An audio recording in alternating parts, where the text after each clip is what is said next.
오늘 하나님께 주신 말씀은 시편 23편 1절부터 3절입니다.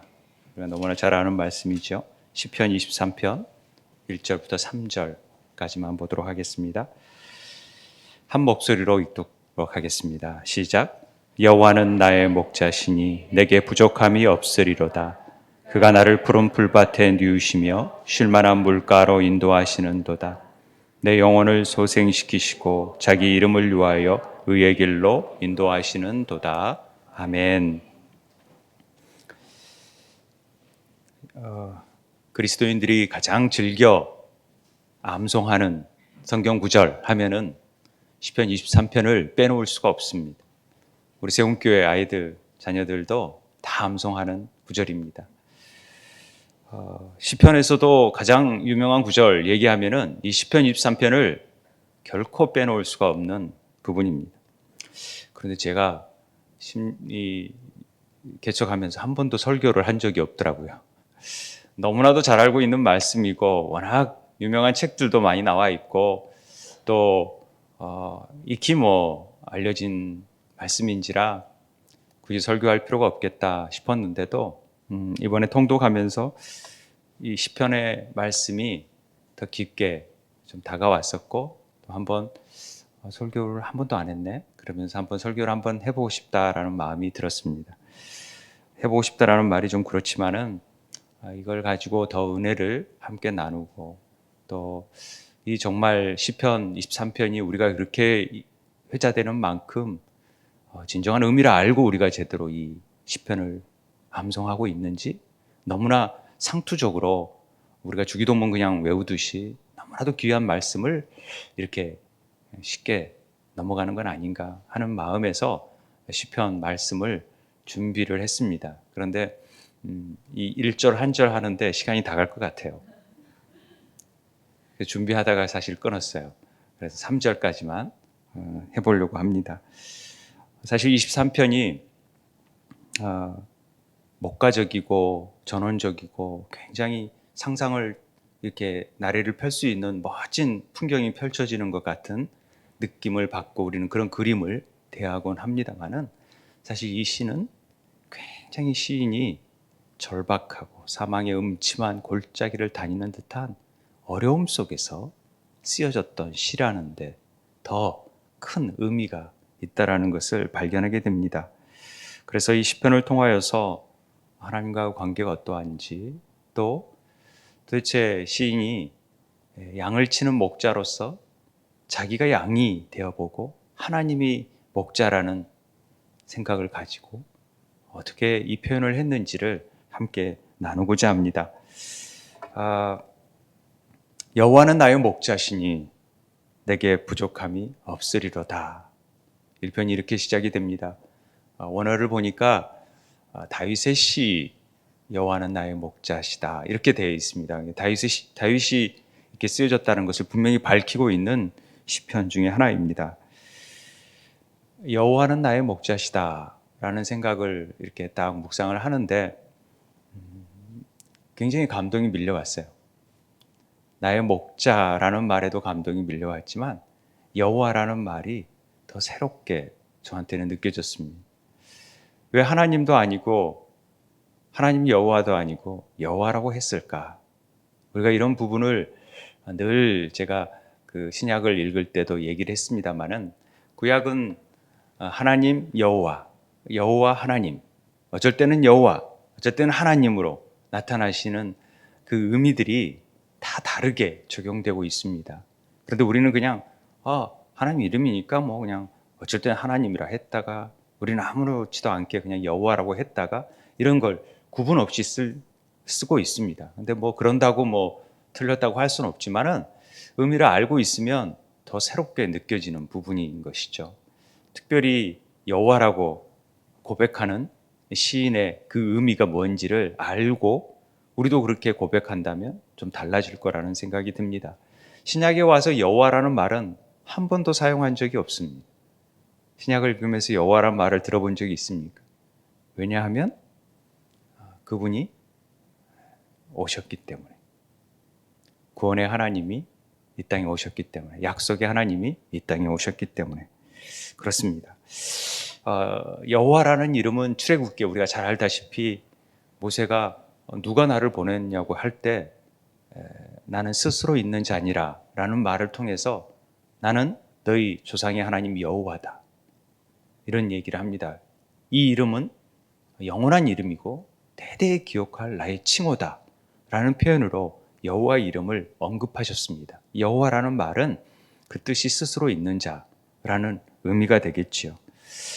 그러니까 이 뜻이 사실은 이렇게 여호와 이렇게 읽습니다. 뭐 발음이 제가 좋지 않습니다만 히브리 말로는 이렇게 쓰고 읽습니다. 이걸 함부로 유대인들은 읽지를 못합니다. 그래서 아도나이라는 말로 했는데, 우리가 이 한 글자 한 글자가 가지는 상형적인 의미를 따져 보니까 내 손에 못자국을 보라라는 의미로 다가왔다라는 것을 우리가 공부한 적이 있습니다. 수요 우리가 히브리어 알파벳을 공부하면서 해라는 말을 공부하면서 이 글자를 나누었는데, 이게 이 야훼라고 알려져 있고 우리나라는 여호와라고 번역을 했고, 뭐 천주교에서는 야훼 하나님이라고 하고, 이게 어떤 의미를 가지냐, 손에 못자국을 만져보라 했듯이 그 글자가 예수와 여호와, 여호수아 다 같은 의미가 되어지는 거죠. 구원의 의미하고 연결되어 있다라는 것을 우리는 알 수 있습니다. 그래서 이 여호와라는 말 안에는 나는 스스로 있지만은 내가 여호와로 등장하기 시작하는 것은 이제 너희와 언약을 맺고 구원을 이루겠다라는, 그래서 하나님의 미래적인 역사가 펼쳐집니다. 그래서 이 1절부터 4절까지는 전부 다 미래 동사를 쓴 겁니다. 그냥 과거가 아니고 현재가 아니고 앞으로 펼쳐질 일에 대한 하나님의 그 고백이, 구원의 약속이 담겨져 있는 것이죠. 그래서 여호와는 나의 목자라는 표현은 이게 그냥 우리가 일반적으로 느끼는 표현이 아닙니다. 훨씬 하나님이 앞으로의 삶에 우리를 어떻게 인도하시고 이끄시고 구원까지 하시겠다라는 미래적인 모든 언약이 그 여호와라는 말 안에 포함되어 있는 것이죠. 그것이 실체로 나타난 게 예수 그리스도이십니다. 그래서 신약에서 우리가 바울은 그리스도, 예수 그리스도, 그리스도 예수, 이걸 그냥 막 혼동해서 쓴 게 아니라 다 의미를 두고 썼다라는 얘기를 예전에 설교한 적이, 여러 번 설교를 했으니까 아시면 될 것 같고요. 그래서 하나님이 이 백성들에게 목자로서 양들에게 어떤 일을 하시겠다? 목자로서 하나님이 뭔가를 하시는데 그것이 그의 성실하심과 인자하심과 그의 사랑하심, 전능하심을 오늘 말씀을 듣는 우리들에게도 동일하게 약속을 이루시고 구원해 내겠다라는 고백으로 나타나야 된다라는 것이죠. 그래야 여호와는 나의 목자시니라는 찬양의 의미가 더 드러날 수 있는 것입니다. 여호와가 그 구원을 이루실, 그 언약을, 신실한 언약을 베푸실 그 여호와가 나의 목자가 되신, 목자라는 말은 우리가 잘 알다시피 이정호 집사님의 아들이 목자, 그 로이가 목자라는 뜻이죠. 우리가 잘 알다시피 그래서 아마 로이라는 이름을 진 걸로 제가 알고 있는데, 출애굽기에서도 여호와라는 말이 예전에는 절대 알려지지 않았었잖아요. 그런데 내가 이제는 나의 이름을 여호와로는 절대 그들에게 알려지지 않았지만 모세를 통해서 이제 여호와로 나는 스스로 있는 자 구원을 하겠다라는 내용이 이스라엘 백성들에게 던져짐으로 인해서 이제 여호와가 일어나요. 그리고 이제 아벨이 죽고 셋이 나왔을 때 그때 비로소 여호와의 이름이 불려지기 시작해요. 이제 구원이 이루어지는 거죠. 이제 그런 의미로서 알면 된다라는 것입니다. 자, 여호와 로이, 그러면 이게 여호와는 나의 목자시다라는 말이 됩니다. 라라는 말이 목자인데 로이라는 말은 나의 목자시다라는 뜻입니다. 그래서 로이의 원형은 라하입니다. 그래서 라라는 뜻이 뭐냐? 풀을 뜯기다, 먹이다, 사귀다, 친구가 된다라는 의미인데요. 이 목자의 중요한 의미는 먹이다라는 데 있습니다. 아들 이름 잘 지어야 돼요. 목자가 돼야 되는 거죠. 우리 로이는. 돌보다 인도하다라는 의미로 우리가 목자를 많이 생각하고 있는데 주된 의미는 이 먹이고 양육하는 일입니다. 양들 입장에서 보면은 목자가 자기를 밤새 지키고 있었다라는 사실을 알까요? 모릅니다. 지키고 있지만은 그리고 짐승과 싸워서 피투성이를 흘리면서 막 싸움을 해도 양들은 몰라요. 풀을 뜯고 있어요. 그리고 양들에게 가장 느끼는 부분은 뭐냐면 아침에 일어나면 목자가 자기에게 어떤 꼴을 먹이는지 어떤 생수를 물을 먹이는지 여기에 관심이 있지 다른 거에는 관심이 없어요. 그러니까 목자의 중요한 역할은 그들을 먹이는 데 있다라는 것입니다. 그래서 이런 사실을 놓고 본다면 나의 목자라는 것은 나에게 늘 생명의 꼴을 먹이고 풍성하게 이끄시는 분이 여호와 하나님이시다 라는 의미가 깊게 담겨져 있습니다. 그러면 선한 목자는 뭘까? 선한 목자. 나는 선한 목자다라고 예수님이 그렇게 말씀하셨잖아요. 요한복음 말씀에서 도둑이 오는 것은 죽이고 멸망시키는 것인데 내가 온 것은 양으로 생명을 얻게 하고 더 풍성히 얻게 하려고 왔는데 나는 선한 목자다. 선한 목자는 양들을 위하여 목숨을 버린다. 목숨을 버려서라도 사망의 음침한 골짜기를 다음 주에 설교를 할지 모르겠지만 음침한 골짜기라는 것은 그 꼴을 얻기 위해서 이들이 평지가 아닌 절벽으로 가야 돼요. 평지에서는 푸른 꼴을 얻을 수가 없어요. 신선하고 영양분이 있는 꼴들은 전부 다 절벽 같은 데 있으니까 죽음의 경계를 뚫고 그 목자를 따라서 양들은 따라가야 되고 그래서 그 음침한 골짜기를 지나야 되는 상황이 연출되는 거죠. 그러는데도 그 꼴을 먹이기 위해서 목자는 나아가야 되는 것입니다. 선한 목자는 생명을 바쳐서라도 그 꼴을 먹이는 일에 목숨을 걸어야 되는 일이 선한 목자라는 것을 우리는 알 수 있습니다. 가정교회 우리는 목자라는 표현을 씁니다. 가정교회 목자는요, 먹일 줄 알아야 돼. 잘 먹여야 돼. 이게 목자의 중요한 사명입니다. 음식을 먹이는 것뿐만 아니라 이건 가장 인간관계를 좋게 하는 기본이고 하나님과의 관계를 좋게 하는 부분에 있어서 생명의 양식을 먹일 줄 알아야 됩니다. 함께 기도하고 말씀을 함께 나눌 수 있어야 그게 진정한 목장의 의미가 되어지는 것입니다.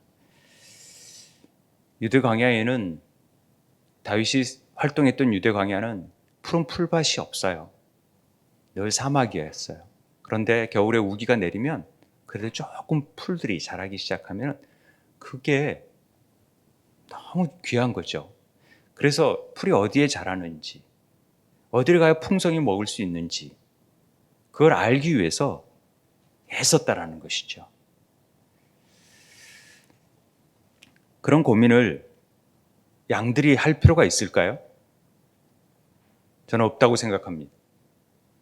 양들은 내가 일어나면 어디 가서 먹어야 될지 그리고 또 먼 물을 어디 가서 찾아야 될지 전혀 신경을 쓰지 않습니다.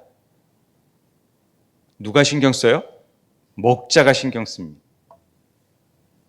가정교회 목자를 해보면 그 마음을 압니다. 목원들은 어떻게 차릴지 몰라요. 그냥 맛있는 거 먹어주면 되죠. 열심히 차렸는데도 오지도 않고. 그런데 얼마가 드는지 어쩐지 모르잖아요. 그리고 신경도 안 쓰잖아요. 그 목자가 다 신경 쓰는 거죠. 감당해야 되니까. 그러듯이 우리의 삶을요, 우리가 책임진다고, 우리가 걱정한다고 그럴 필요가 없다라는 거죠. 우리의 목자라고 고백한다면 그분이 신경 써야 될 부분 아닙니까? 그런데 내가 뭔가 해보겠다고, 내가 찾아보겠다고 혼자 나가면 길을 잃고 그런다고 자기 제 갈 길로 나아가는 양들이 있어요. 어떻게 해보겠다고 그러다가 짐승 만나기도 하고 길을 잃고 목자가 그쪽 찾으러 가고 막 그런 일들이 있잖아요. 다윗이 이런 경험을 통하여서 여호와 하나님 앞에 이런 양들과 같은 자신의 모습을 발견하면서 내가 지금 당하는 고민들 절대 내가 할 필요가 없구나. 내 염려 걱정 할 필요가 없구나. 그분이 나의 목자신데 내가 뭘 걱정을 했을까? 그냥 나는 주님만 바라보면 되는구나. 따라가면 되는구나. 이걸 다윗은 깨달은 거죠. 이거 깨닫기가 쉽지 않아요. 이거 느끼기가 쉽지 않아요. 어떻게든지 내가 해보려고 하죠. 그러나 무엇을 먹을까, 무엇을 입을까 고민은 하지 말아요. 누가 하신다고요? 주님이 하신다고요. 주님이 책임지신다고요. 목자니까 그러신다라는 얘기를 하는 겁니다. 그렇다면 정말 우리가 예수 그리스도를 나의 목자라고 고백하고 계십니까? 그렇다면 우리 염려와 걱정을 맡겨야 되는 것 아닙니까? 그게 마땅한 바입니다. 고민은 목자가 하는 것이기 때문에 그렇고 양이 할 필요가 없다라는 것을 우리는 인지해야 됩니다. 양이 언제 고민해야 됩니까? 그건 정말 목자를 잃어버렸을 때 고민해야 됩니다. 목자가 내 주변에 없을 때 고민해야 됩니다. 어디로 가야 되지? 목자의 음성을 듣고 나아가야 되는데 목자의 음성이 들리지 않을 때 그때가 고민해야 되고 위기인 것입니다. 염려해야 되는 것입니다.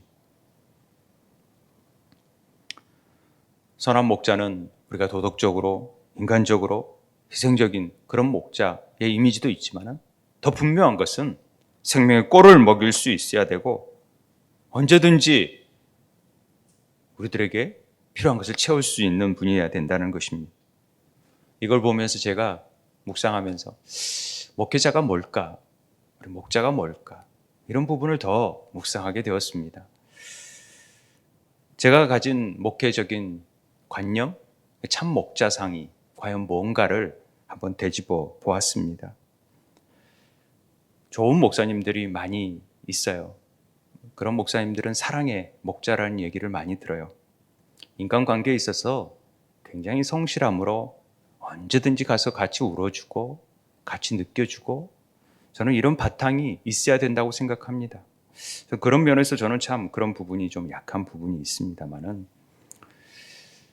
제가 경험했을 때 제게 가장 좋은 목자는 저를 이해해주고 저를 아껴주고 이런 사람은요 목사가 아니라도 제 친구 중에도 있고요 아내도 있고요 가족들도 있고 그래요. 그런데 정말로 저를 인간적인 관계가 아닌 하나님과의 관계에서 만나게 해주는 그런 분이 저는 제 목자라고 확신합니다.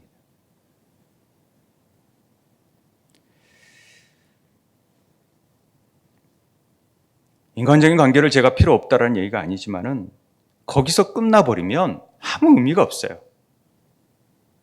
목장에서도요, 인간적인 관계로만 쌓아지면은 그 끈은 굉장히 얇아요. 그런데 그 목원이 하나님과의 관계가 맺어지면은 그 끈은 절대로 끊어지지 않아요. 이걸 간과해서는 안 된다라는 것이죠. 그렇기 때문에 생명의 말씀의 꼴을 먹이는 것이 우리에겐 너무도 중요한 일이라는 것입니다.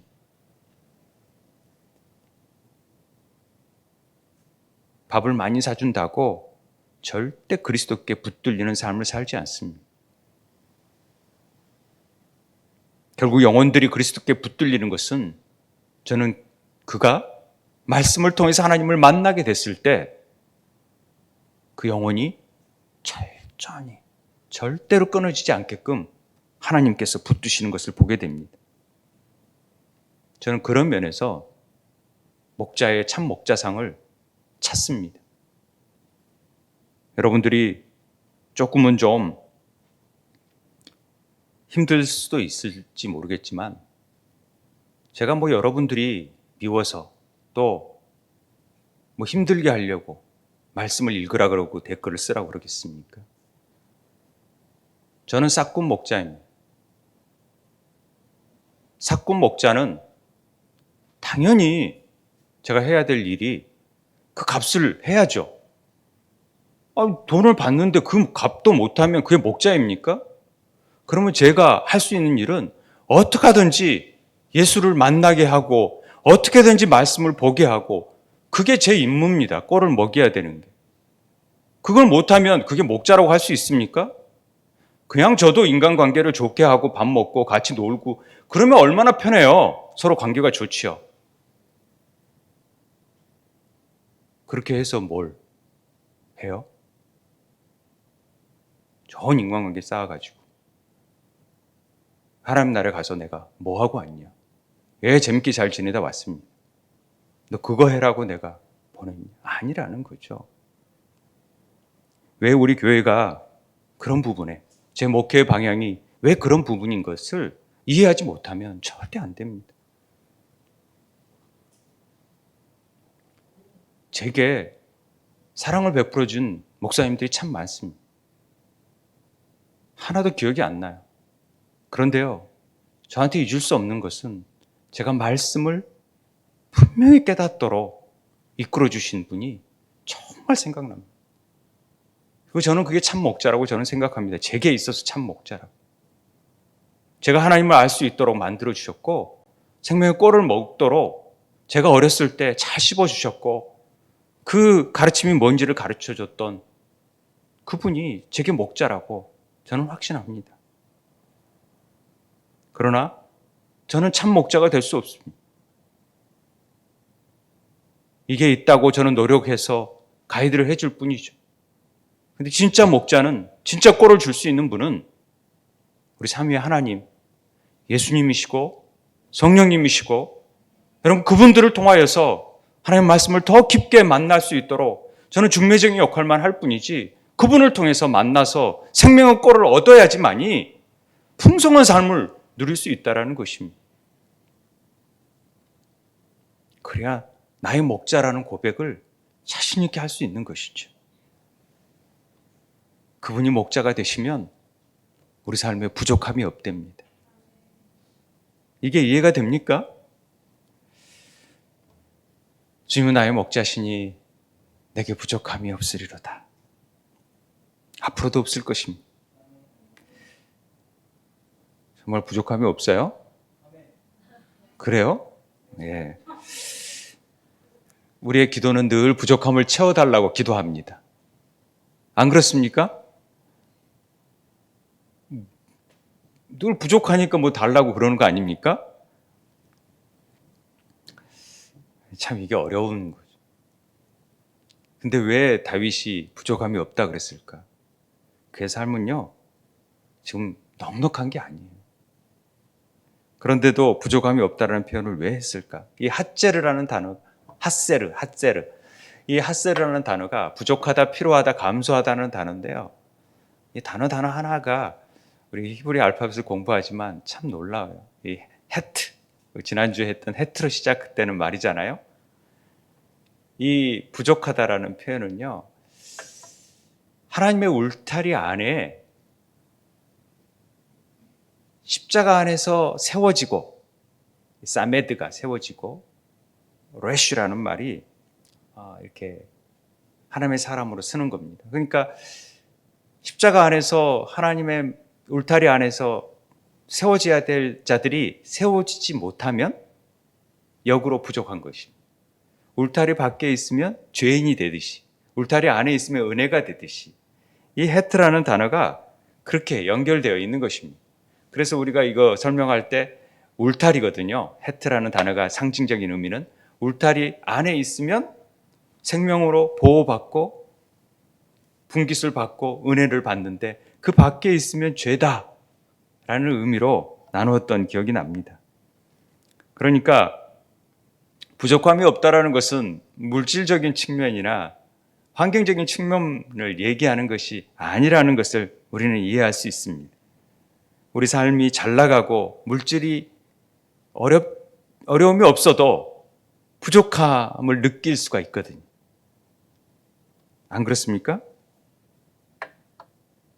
그렇게 없어 봐서 그걸 잘 모릅니까? 대재벌의 딸도요, 제가 자살하는 사람을 봤어요. 우리의 굴지의 1위 기업에서 딸이. 그럼 뭐가 부족하겠습니까?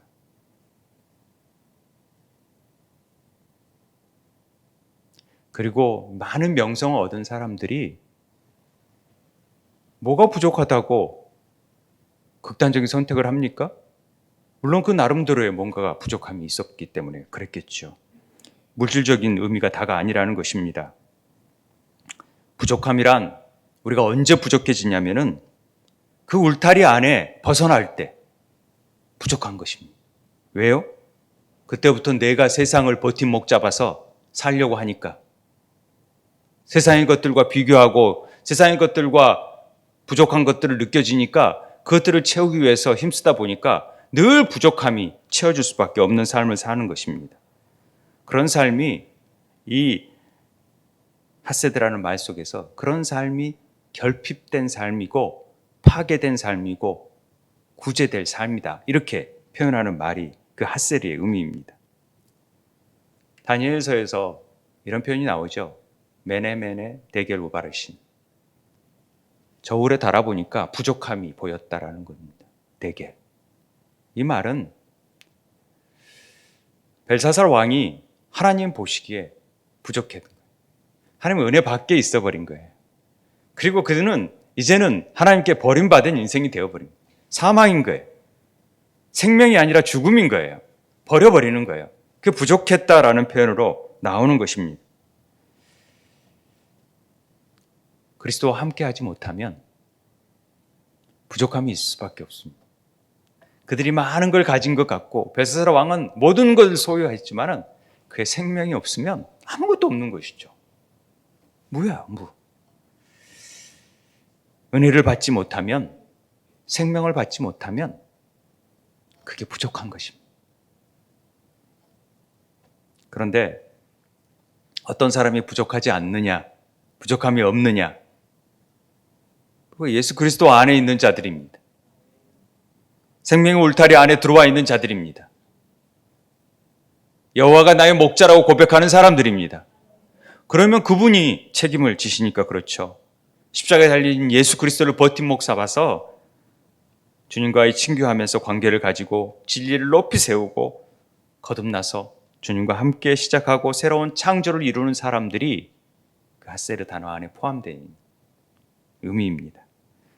그래서 그런 사람들은 로 핫세르, 부족하지, 없다라는 거죠.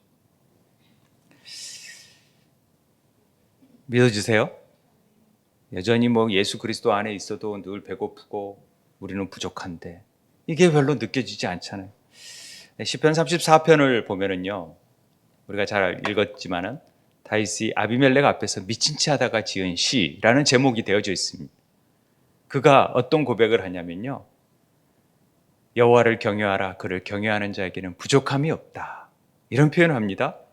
젊은 사자가 궁핍하여 줄일지라도 여호와를 경외하는 자, 찾는 자들은 좋은 곳에 절대 부족함이 없다. 이런 얘기를 하는 거예요. 지금 다윗이요, 사울에게 쫓겨요. 그리고 식솔들은 먹을 것이 없어가지고 할 수 없이 아비멜렉에 가가지고 블레셋에 적군할 때 가가지고 자기 자신을 의탁하는 거예요.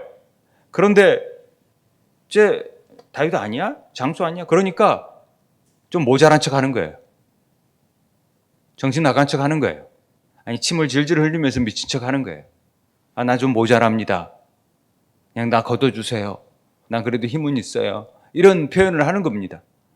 이런 상황에서 지금 자기는 부족함이 없다라는 표현을 어떻게 합니까? 여호와를 찾을수록? 다윗이 평생 부족함이 없는 삶을 삽니까? 이게 지금 가장 어려울 때요. 22편은요. 어찌하여 나를 버리시나이까? 어찌하여 나를 버리시나이까? 이 고백을 한 다음에 지금 이 고백을 하잖아요.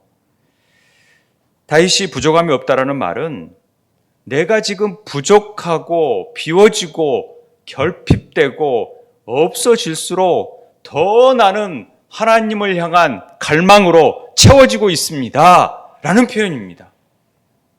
그러니까 그 결핍이 하나님을 만나는 그 시간으로 채워지고 있다는 것이 내 삶이 부족하지 않다라는 거죠. 왜? 만물을 창조하신 하나님, 그분이 여호와로 나의 구원의 하나님으로 나오시니까. 그 고백을 하는 것입니다. 이게 은혜 중에 은혜가 되는 것입니다. 그래서 심령이 가난한 자에게 천국을 소유하는 역사가 나타나는 것. 이걸 은혜와 충만이라는 표현으로 요한은 얘기합니다. 이 결핍이 하나님으로 충만하게 채워진 우리 심령들이 다 비워줘야지. 부족해야지만. 그래서 지금 그 어려운 상황 가운데에서도 그러니까 여호와를 바라보니까 욥기의 고난 가운데에서 주를 바라보니까 충만해지게 되듯이 부족함이 없는 삶이 되어진다. 이런 표현을 하는 겁니다. 이런 사람들 여전히 세상 것으로 채워서 세상 것에 부유하고 심령이 부유한 자들은 벌거벗은 자다. 계시록이 이렇게 표현하잖아요. 인생 자체가 늘 부족합니다. 하나님의 은혜를 받지 못하니까, 하나님 말씀을 깨닫지 못하니까 늘 허망하고 늘 뭔가 있어도 뭔가 채워지지 않는 부족함이 있는 거죠. JYP도 다 있는데 뭔가가 부족하다. 그죠? 뭔가가 부족한 거. 그러나 다 없더라도 하나님의 임재 안에서 그분을 경험하고 그리스도와 하나 된 사람들은 그 한 분만으로 만족한 삶을 살아가게 되는 것입니다. 이게 아멘이 잘 안 나올 수 있어요. 현실적으로 잘 못 느끼니까. 그런데 돌아보면 하나님의 은혜가 우리를 강권하셔서 그 울타리 안에 있기 때문에 우리가 여전히 버티고 견디고 살아갈 수 있는 힘이 되어지는 것입니다. 그래서 우리가 깊은 수렁에 있든지 어려움에 있든지 우리를 구원하셔서 푸른 풀밭으로 인도하신다라는 거죠. 쉴 만한 물가로 인도하시겠다고 말씀하시는 것입니다. 근데 2절에 우리가 그런 풀밭을 보면은 부족함이 없게 푸른 풀밭 막 넘치는 초장을 막 이런 데서 막 물이 넘쳐나고 막 이런 것을 생각하기 쉬운데요. 전혀 그렇지 않습니다. 주님이 푸른 풀밭의 의미를 우리가 좀 오해하면 안 됩니다. 이게 유대 광야의 푸른 풀밭입니다. 광야는요 더 험해요.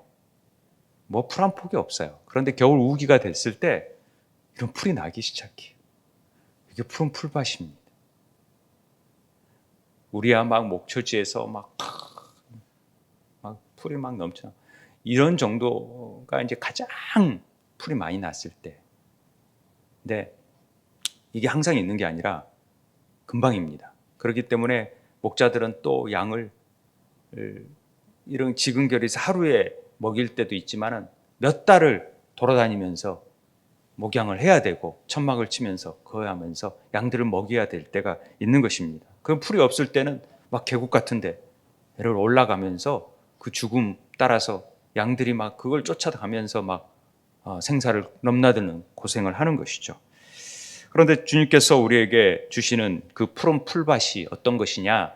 성경에 보니까 풀밭이 나라는 단어, 목장 초원으로 되어져 있더라고요.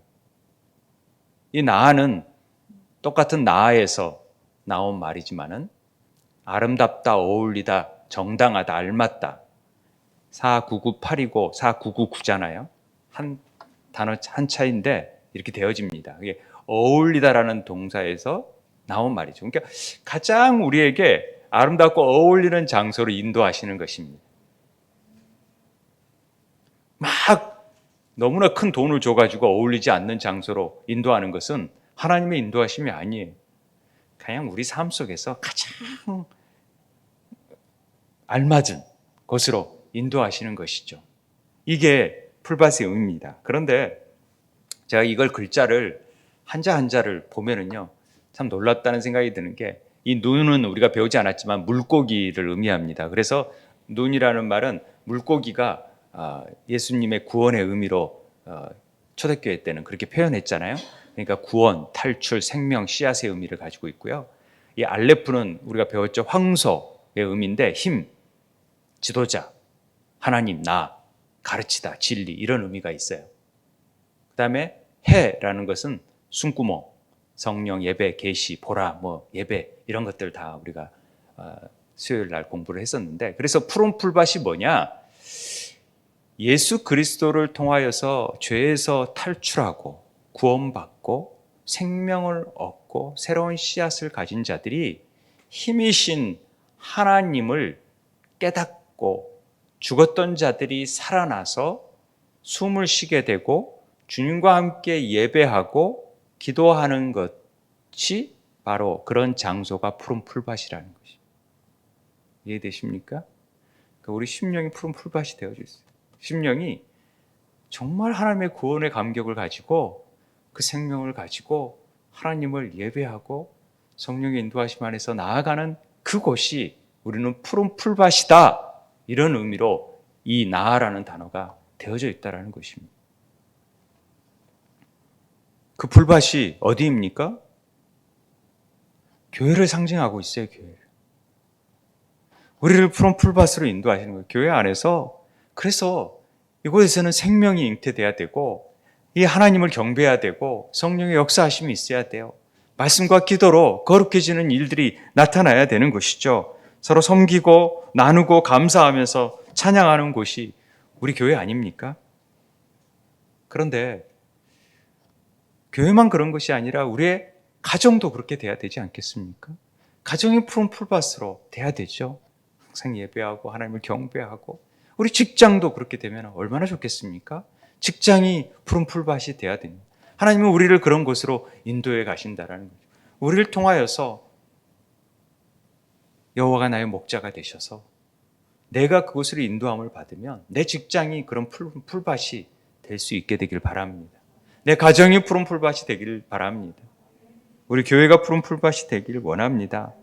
우리는 세상 사람들은 다 그래요. 좋은 대우해주고 좋은 연봉 주고 그러면 대기업이 되면은 그게 좋은 직장이다 라고 생각하는 마음을 갖기 쉽습니다만은 절대 그런 것이 푸른 풀밭이 아니죠.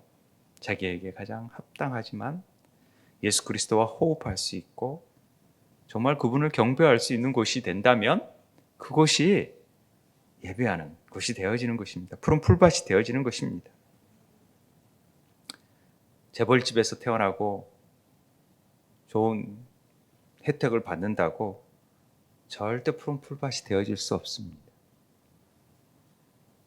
그리스도가 없으시면, 그분을 경배하지 않으면 그것은 풀밭이 아니라 지옥이 되어질 수 있다는 것입니다. 제가 참 은혜를 받은 것들은 말 중에 하나가 누이시며라는 또 단어입니다. 푸른 풀밭에 누이신다. 이건 하나님께서 스스로 우리가 눕는 게 아니라 눕게 하시는 거예요. 이 필립 켈러가 쓴 양과 목자라는 책에 보면은 이 양들은 절대적으로 눕는 법이 없대요. 안전하지 않으면, 평안하지 않으면, 불안하면 절대 눕지 않는데 서 있죠. 서서 자고. 그런데 하나님께서 눕게 하시면 눕는 겁니다. 이 말은 우리에게 하나님의 평안을 주셔야지만이 우리는 진정으로 누워질 수 있다라는 표현으로 들려집니다. 인생에 고민이 있으면요, 잠이 못 이뤄요.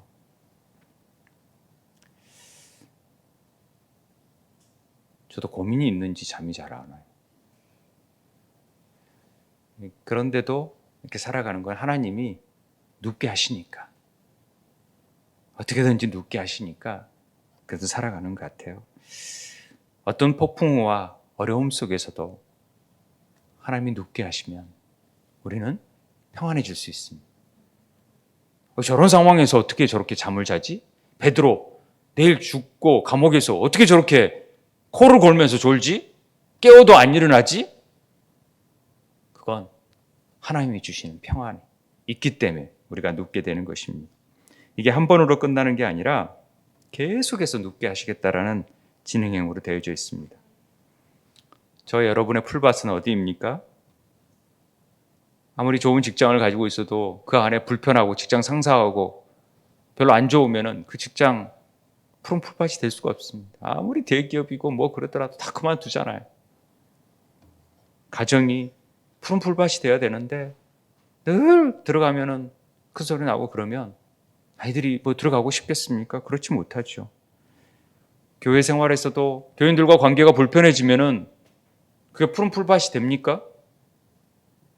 우리 교회는 좀 풀밭이 돼서 가끔 좋은 분들이 있긴 합니다만은, 푸른 풀밭은 예수 그리스도와 함께 있는 곳이고 내가 은혜 받는 곳이고 성령의 기름 부음이 있는 곳이어야 됩니다. 그것이 푸른 풀밭입니다. 그것으로 주님이 우리를 눕게 하신다라는 것입니다. 억지로라도 눕게 하시는 것입니다. 너 왜 고민해? 그냥 누워 자. 이렇게 만드시는 것입니다. 양떼 스스로 할 수 있는 게 없습니다. 목자의 손길이 없으면 죽을 수밖에 없는 것들이 양들인데, 그렇다 보면은 우리 자신도 주님의 손길이 아니면은 우리가 평안함을 찾을 길이 없는 것입니다. 주님께서 먹을 걸 주시고 인도해 주시고 이끌어 가신다라는 확신을 가질 때 우리는 평안하고 주님이 지켜주신다라는 것을 믿음이 있는 자들에게는 그 평안함이 찾아온다라는 것입니다. 교회 생활하다가 시험에 걸려서 넘어질 때가 있잖아요. 세상으로 떨어져 나갈 때가 있습니다. 그럴 때 하나님은 내버려 두지 않습니다. 잃어버린 양을 찾기 위해서 다 두고라도 찾으러 오십니다. 강제적으로 나를 인도하셔서 물을 먹이고 꼴을 먹일 수 있도록 만드시는 분이십니다. 도와주시고 치료하시는 분이 목자이십니다. 우리의 목자이십니다. 예수 그리스도이십니다. 그분이 그냥 하는 게 아니라 이 미래적으로 천국에 갈 때까지 우리를 이끄시겠다는 약속의 말씀이 나의 목자 가운데 있는 것입니다. 어쩔 때 누구 하나 나에게 관심을 안 두는 것 같아요. 보면은 제 고통을 누가 이해해요? 본인만 알지? 그런데 그 고통을 주님이 주목하고 계십니다. 포기하지 아니하시고 가장 쉴만한 물가로 인도하시기 위해서 여전히 채근하시고 부르시고 찾아오시고 문을 두드리시고 있다라는 것을 기억했으면 좋겠습니다. 그래서 우리를 가장 합당한 자리, 알맞은 자리로 우리를 이끄셔서 우리를 소생시키시는 일들을 한다라는 것입니다. 그래서 3절에 내 영혼을 소생시키시고 라는 말이 나옵니다. 소생시킨다는 말은 슈브라는 말인데 돌아오게 하다, 회개하게 하다라는 거죠. 우리가 그렇게 떨어져서 고민하고 있을 때 아니야, 내가 너 목자니까 너 내게 와 하면서 돌아오게 만드는 거죠. 탕자가 둘째 아들이 돌아오는 것 자체가 슈브입니다. 아버지 집에 오는 것 자체가 그 울타리 안으로 들어와야지만이 안전하게 거할 수 있기 때문에 소생시킨다라는 표현을 쓰는 것입니다. 왜요? 자기 이름을 위해서 의의 길로 인도하시는 도다. 자기 이름이 뭐예요? 여호와이시죠. 구원의 하나님이시잖아요. 약속의 하나님이시잖아요. 신실하신 언약의 하나님이시니까 그 언약으로 의의 길을 예비하셨다는 거예요. 의의 길로 인도하세요. 의의 길이 뭐예요? 의가 뭐예요? 예수 그리스도시죠. 로마서에 율법 외에 하나님의 한 의가 나타났다. 율법과 선지자들이 증거를 받은 것이다. 이 의가 바로 예수 그리스도시다. 이 얘기하는 것 아닙니까? 그리고 길이요 진리요 생명 되신 분이 누구예요? 예수 그리스도니까 의의 길은 당연히 예수 그리스도시죠. 그분의 길로 인도하시. 그 목자가 하나님께서 성령께서 삼위의 하나님이 도우셔서 그 길로 인도해 가시는 거예요. 우리의 삶. 영혼을 소생시켜서 그래서 정말로 죄와 허물로 죽었던 너희를 살려버리시는 거예요. 다시금 우리에게 생명으로 부여해 주시는 거예요. 그래서 그리스도 은혜가 아니면 우리는 저렇게 살아날 수 없다는 것을 고백하게 되는 거예요. 그래서 우리를 부족함이 없는 삶으로 이끌어 가시는 것이죠. 이것이 하나님께서 우리를 소생시키겠다. 그렇다면 구원받은 자들은 어떻게 살아가야 되는가? 정말 구원받은 자라면 어떤 삶을 살아야 되는가? 이렇게 주님께 붙잡힌 바 되어지고 그분이 나의 목자니 내가 신경 쓰지 말고 그분만을 바라보며 그분만을 따라가고 그분의 인도하심대로 이끌어 갈 때 내 영혼이 소생되고 푸른 풀밭에 누워지고 생명의 생수를 먹을 수 있는 쉴만한 물가로 안식처로 인도해 주시는 것입니다.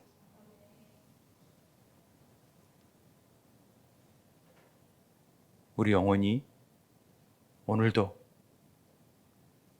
구원의 하나님이 그 여호와가 나의 목자가 되셔서 생명의 꼴을 먹이심으로 오늘도 우리를 자라나게 하시고 새롭게 하시고 날마다 소생시키심으로 우리가 다시 주님께로 돌아가 주님 안에 거함으로 참된 평안과 기쁨을 누리는 복된 삶이 이어지고 때로는 힘들고 어렵더라도 그것이 우리에게 필요한 가장 알맞은 자리에서 우리를 더 새롭게 하기 위한 하나님의 놀라운 우리를 더 멋지게 먹이기 위한 그래서 사망의 음침한 골짜기를 다니게 하기 위한 그런 길이라도 하나님의 평생의 선하심이 우리를 따르는 놀라운 역사가 나타나게 될 줄 믿습니다.